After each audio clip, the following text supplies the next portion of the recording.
All right. Welcome again. My name is Chris with Tampa Hillsborough County Public Library, and we are very, very happy to have Sylvia Wendt and Angela Madero, both who are managers with social services of Hillsborough County. How are you both doing?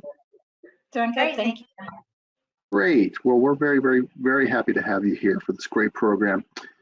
If you're here for the Serving Those in Need Hillsborough County Social Services program, you're in the right place. This program is part of our Libraries Build Communities initiative. To learn more about that, you can go to our landing page at hcplc.org/librariesbuildcommunities. All right, I am going to now give screen control to Angela, and I'm going to turn off my camera and microphone, but if you need me, I'll be right here, okay? Thank you, and welcome everyone. Thank you for joining us. We're very excited that you're interested in the Social Services Department, and we would like to provide you with an overview of our services and what our department is all about.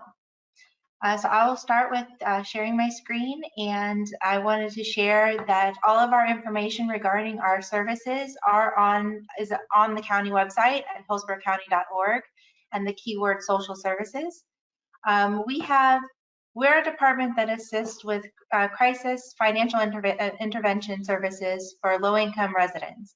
So we have a variety. We help with rent and mortgage assistance, electric assistance, and then we also have a self-sufficiency program that will help people that are not so much in crisis, but they actually need more long-term support to get out of a crisis mode and more on a stable self-sufficiency track.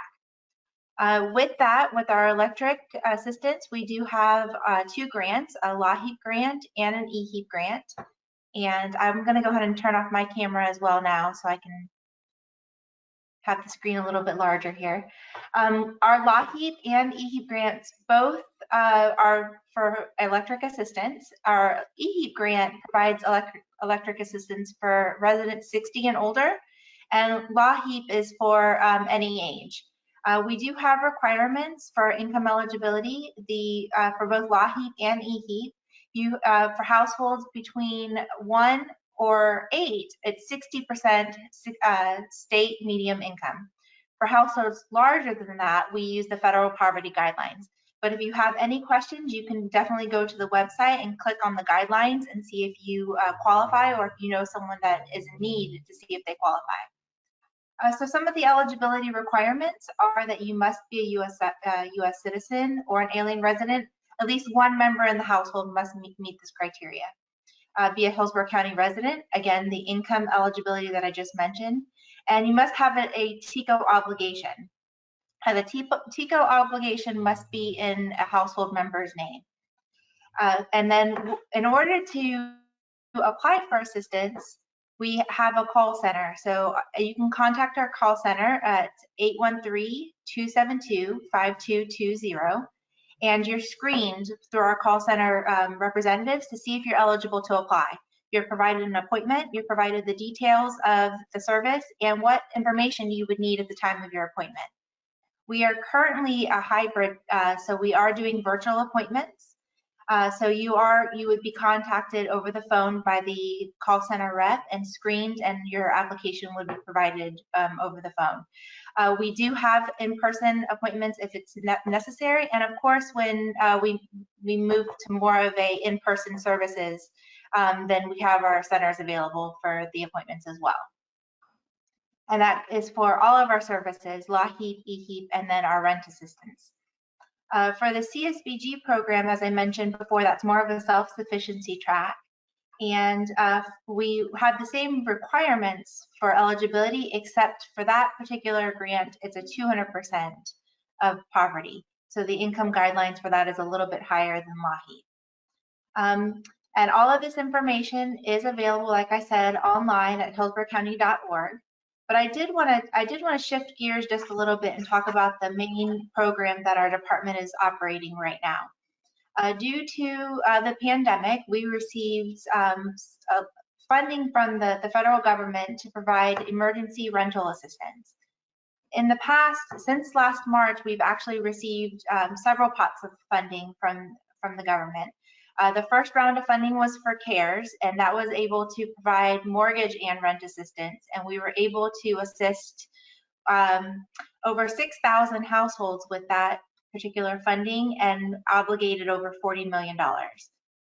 This round of funding is the Emergency Rental Assistance Program, and it is only for rent assistance, but we were provided with two different programs. It's called ERUP 1 and ERUP 2, which is the Emergency Rental Assistance Program, like I mentioned. And both of those programs, the first program, $40 million, was awarded to the county, and then the second round, it's close to another $40 million. So a lot of funds have been provided to our department to provide rental assistance for people in need. And the Emergency Rental Assistance Program is an online application. And I want to shift gears real quickly to the website. So if you are in need of help and you needed additional information about this program after this session is ending, you can go to hcflgov.net/R3HomeHelp. And there's all the information that you'll need regarding the rental assistance program. It's also known as the R3 program. You may have heard it referred to two different ways.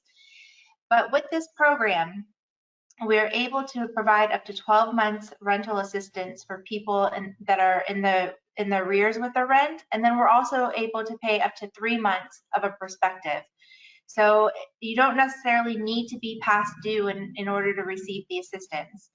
It really is a few criteria and documents that we require, which I'll go through in just a second. But I wanted to give an overview of what the program provides as far as the assistance. Again, it's 12 months arrears assistance and then 3 months perspective. And then we're also able to assist with past due utility bills up to $750 per application. So if you've applied, and you can apply more than one time. Once you've completed an application and it's approved and paid, then you are able to submit a new application if you're still in need, as long as you don't meet that cap, reach that cap. So really quickly, I want to go to some of the highlights on the actual website. So if you're looking for information, you can, and you're a landlord, all the landlord FAQs and the requirements are listed there, and then also the renter. A couple things to consider is if you are applying for it, the property cannot be a homesteaded property. So we are looking to check that information. You also cannot be related to your landlord. The program does require landlord participation. So we are asking that not only that the tenant applies, but the landlord applies and agrees to the program requirements, and then provides the information as far as what the tenant is past due, so we can provide the assistance. The financial, one of the most important things with the program is that it is related to COVID. So the COVID impact either has to be during, the COVID impact, financial impact needs to be during the COVID pandemic. So if someone lost, it doesn't necessarily mean that it's due to COVID. So if you lost your job or there's some financial strain during the COVID pandemic, you qualify. Another thing is that you've incurred some additional hardships, or you're at risk of housing instability, then that means you would qualify for the program as well. One of the main things to highlight is the income guidelines for this program. It is at 80% AMI, and there's not exceptions for that because it is a federal program. That is the guidelines that were provided to us. So 80% AMI, and how we calculate that currently is the 2020 tax return. So we are asking still for the 2020 tax return as part of the income documents until the beginning of the year, and then we're going to transition to a last 30 days. However, we do know that it's been several months since, we're way into the 2021 year, almost wrapping up. So we are allowing, if people are over the 80% AMI for their 2020 tax return, but they've received a significant income loss or reduction in this time frame, we are asking that they provide their last 30-day income in addition to the tax return, so we can go ahead and qualify them based on their current income status. Pardon me, Angela, there's a question that just came in that's about what you're talking about. What is AMI? I see it's area median income. Can you tell us a little bit about that? Sure. So actually, if you look on the website right here, you see the chart, and it is something that is distinguished by the state, the HUD guidelines from the federal government, and it's based on the area. So based on the Hillsborough County area, this is what would qualify you for the 80% AMI. So one person can receive no more than $39,400 for the year, and so on. Okay. You'll see the entire chart. Thank you. Thank you. Some of the other requirements are that we do ask for IDs, identification for all household members. The ID can consist of a current Florida driver's license for the adults, and for minors, we are able to accept birth certificates, student transcripts from the school, official student transcripts from the school, excuse me, or a official shot record, immunization record. And then we are, like I said before, the income, and then we ask for your lease obligation. And if you're applying for TICO assistance as well, then your TICO bill. With that, once we have all of that information, we reach out to the landlord, the participating landlord, and have them verify what's past due. So we do have a county ledger that we ask that the landlord complete in order for us to verify the rental amounts and process the application. The good news is that we are able to pay more than just the monthly rent. We are able to pay fees as listed on the lease. So if late fees have been incurred, or you are also charged with a monthly parking stipend or washer and dryer, any other fees that are incurring monthly listed on your lease, we're also able to assist with, as long as it's verified through the county ledger. I believe I've touched on everything as far as the requirements. One of the main things, and I'll turn this over to Sylvia in just a second, is how to apply. It is an online application, and we do have a call center if there's any questions, which we'll give that telephone number, and I'll give you all of the websites again at the end of the session. But I'm going to now turn it over to Sylvia, and she can explain the application process. Thank you, Angela. So the application, you've reviewed with Angela all of the details in regards to what it takes to apply for the assistance, and now you're ready to apply. To apply, you'll go to r3.hcflgov.net. On that website, you can also review the program details in the event that you need to have additional information. You'll be able to register as either a landlord or a tenant. And if you already have an account, right at the top on the screen, you'll see it says sign in to create an account. And there's some questions that we do go over with you when you are applying for assistance. All of those questions are detailed in the application process, but some of the things we want to make sure that you're aware of. When you are applying, we do have a capacity limit in regards to the number of applications that we receive. What that means is, once we reach, let's just say the capacity is 200 applications as an example. Once we reach that amount, we cannot accept any additional applications that week. We would open up the application period again, starting that following Monday at 8 a.m. If we reach capacity, you will receive a notification across your screen that advises that we are not accepting any new applications at that time, to alert you to reapply. But that's the perfect time for you to go ahead and make sure that your application is complete. So please do not get discouraged if you see that it says that we've reached capacity.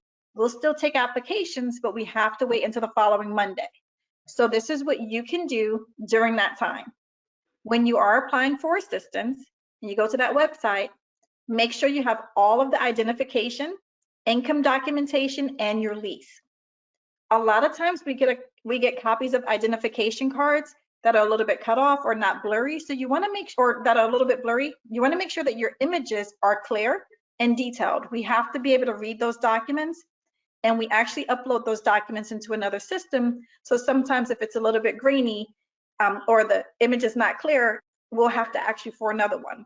To save yourself the time, if you are looking through your application and you check that information up front, we can make sure that we can expedite the application process as quickly as possible. You also want to make sure that you have your full and complete lease agreement. It's important that we have your full and complete lease agreement because a lot of the details in regards to those additional fees that Angela was speaking about is listed inside of the lease, not necessarily only on page 1 or the last page. Your lease has to be fully signed by both yourself and your landlord. So you want to make sure that 1, you are the leaseholder, 2, that lease is signed by you and your landlord. It has to be your current lease. In addition to that, you want to make sure that you have your full lease agreement. Your lease should cover the period that you are seeking assistance, which is why it has to be your current lease.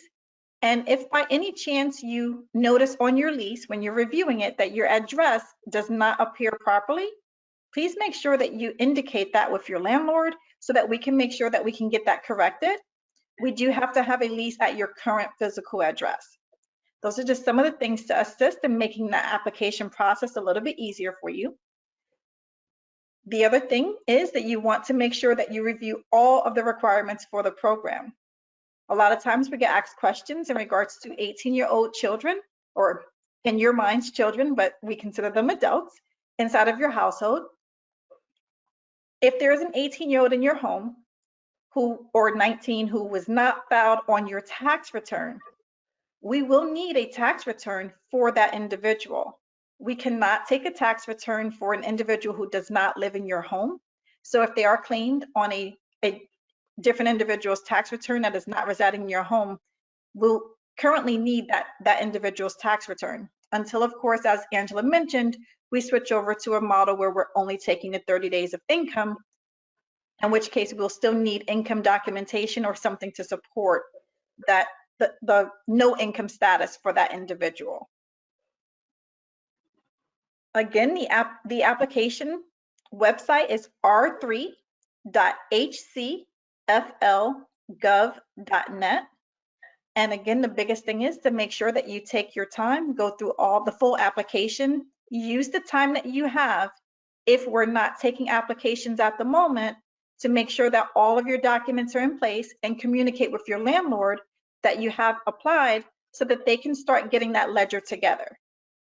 If you have any questions at all, please do not hesitate at all to give us a call. As Angela mentioned, we will be providing you the call center number, but I'll provide it to you as well. It's 866-375-9114. And again, the website to apply is r3.hcflgov.net. And you can always go to the county website to review additional details in regards to the program and see all of those frequently asked questions. I believe that's all I have in regards to the application process. Angela, was there anything else that we should add? No, that's it. I know we both spoke fast. I know I was covering a lot of information quickly. I wanted to make sure that I could provide everything that we cover. We do a lot. Our department's very busy. We're very passionate about what we do. Like Sylvia said, she mentioned the websites. We'll put those in the chat as well as the telephone number. But please visit the website for additional information on our services, especially the Emergency Rental Assistance Program. There's tons of FAQs there and assistance, some guidelines, everything you would need to know to see if you qualify or if you need to refer someone to qualify and that you think that will be eligible. But other than that, we can open it up if there's any additional questions. I actually thought of one thing really fast. If you want to apply for assistance for any of our other programs other than R3, as Angela mentioned, please call our call center 813-272-5227. 20, and you're going to select option number 2. That'll get you connected to one of our call center representatives who will be able to assist in determining your pre-qualifications for one of our programs. They'll go through a brief screening with you, and then they'll get you scheduled for an appointment should you qualify. All right. I did post that phone number that Sylvia just mentioned in the chat, also the Hillsborough County website, the R3 website, and the 866 number. So they're all there in the chat section. So if you all want to grab those, you can while we're doing questions and answers right now. Again, if you have questions, post them in the question section, or if you're watching on a tablet or phone, just tap the question mark icon and you can post that way. We do have a few questions coming in here. I know you mentioned, I think it's with like utility bill assistance, you can reapply, but they're asking with the 12-month rental assistance, if they need assistance beyond that time frame, are they able to apply again for that? So this program is very specific. There's guidelines from the federal government, and we are not allowed to go outside of those guidelines. The max is the 12 months arrears and the 3 months perspective for this particular program. Okay. Thank you. All right, let's see. I know you mentioned that you take, I think it was 200 applications a week. Is that correct? No, that was just an example. I was just giving an example of the number. Sorry. I'm sorry. No, it's fine. But they mentioned that, so they were wondering, is there like a wait list system involved, or is it just it resets every week? How does that work? So when someone applies, they can start a draft application. Their application remains in draft, and they can go in and out of that application to make sure that it's whole anytime up until the time that they press submit. If we are accepting applications, which starts every Monday at 8 a.m., they can press submit, and that'll allow the application to come in. Our capacity numbers change based on funding availability as well as staffing availability. So right now, for example, during the holidays, we may accept a little bit less applications depending on the number of people that can actually actively process those applications. So don't want to give it an exact amount of what that capacity is, because that does change. It can fluctuate from time to time. But as an example, we hit a number and we won't take any more until the following Monday. Okay, thank you. Someone is asking, I know you mentioned again the utility bill assistance. Are water bills included in that program? No, they're not. It's only for electric assistance. Okay. Social services does provide water bill assistance, though, through the regular call center of the 813-272-5220. That is one of our regular intake. It's not specific to this emergency rental assistance program.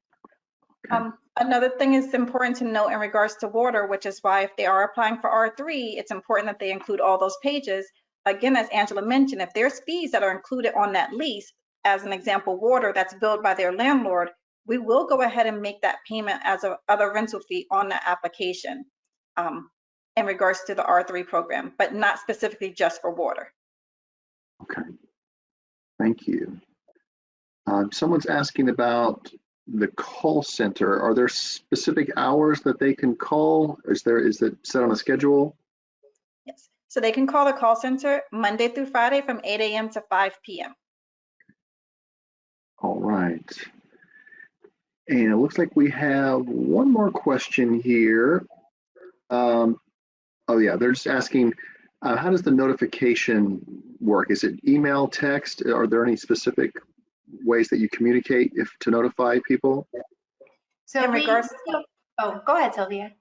I'm sorry. In regards to the R3 program, when an applicant applies, they actually provide their email address, and they'll receive a notification to their email that advises them that an update, there was a status update on their application, which will prompt them to go into their application to review the changes as well as the application status. They can also check at any time their application status. It'll tell them what the status is until it gets to an approved status, and then also to a paid status, which is the final status. Unless, of course, there was something missing or something wrong with the application, in which case it would say denied. So they can track that all the way through without waiting for notifications from us, but they will also get notifications along the way. And we do call them as needed if we need to. to make sure that we can communicate with them any additional information that might be missing or needed from the application. We do give a grace period for that as well. Yes, Okay. I would just like to add to that, when your application is submitted, you're assigned to an eligibility specialist, and that eligibility specialist is the person that will contact the individual, letting them know, if there's any other requirements needed or any other clarification needed. So we're contacting them through the portal and on the phone. Okay. And I know you mentioned this, applications are all online. Is that correct? Yes. I'll just let folks know, if you don't have internet access, you can come to any of our libraries and use our computers there. So we're happy to help you if you need to have that sort of access. We have Wi-Fi and computers. So if you want to apply or look into this information there, you can do that. It looks like that's all we have for questions. I don't see any more coming in here. Thank you both for sharing this information with us this evening. Again, I'll mention this is being recorded and will be posted to our YouTube channel to watch again or share with someone who might need the information. All right, so I'm going to go ahead and bring up my screen, and we'll go ahead and put up the library contact information. If you need to contact us at the library, you can call the number here, 813-273-3652, or go online at hcplc.org/contact. Also, on our website, you can share your library story. If the library has helped you in any way, we like to hear about it. And of course, the landing page for Libraries Build Communities, hcplc.org/Libraries Build Communities. Angela and Sylvia, thank you so much for joining us and sharing this information. We really appreciate it. And I hope you all who tuned in, or I guess logged in, also found it useful. And with that, I will bid you all a great evening, and we'll see you soon. Thank you both. Thank you. Bye-bye. Bye. Have a great night.